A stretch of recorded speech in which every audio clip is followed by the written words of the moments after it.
Hi everyone, I'm Emma from Boundless. We recently hosted a brilliant online event all about getting started with herbs and natural remedies. And at the end, we had loads of great questions from members. So we've pulled out one of our favourite to share with you here. Now, if you're curious about herbs and how they can support your well-being in a simple, practical way, this one's for you. Let's dive in.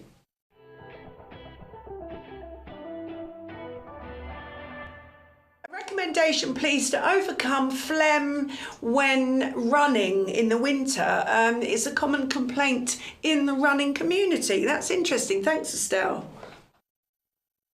So it's quite interesting. And winter, and then particularly this time of year with winter moving into spring, that's because from an energetic perspective, you've had a lot of wet to protect the mucous membranes of the body at a time when things can be colder and drier. So that excess phlegm is being produced because the body wants to protect itself against that exposure to the cold. And then as things start to warm up a bit, like the snow, it sort of melts and then it all out. So I would say a combination of work with your warming herbs regularly to let the body know, okay, I'm warm enough in here. It's not, even if I'm exposed to the cold, I'm internally warm, so we don't need to make extra phlegm for that extra protection.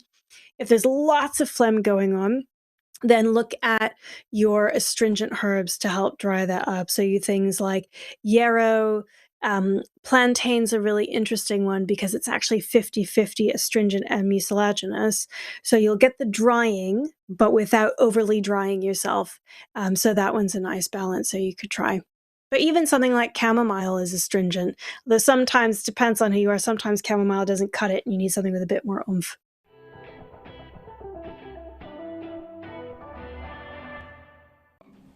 I hope you found that helpful. We run free live online events like this every month for Boundless members, covering everything from well-being to history and practical life skills. If you'd like to join us at a future event, you can find all the details in the description below. We'd love to see you there.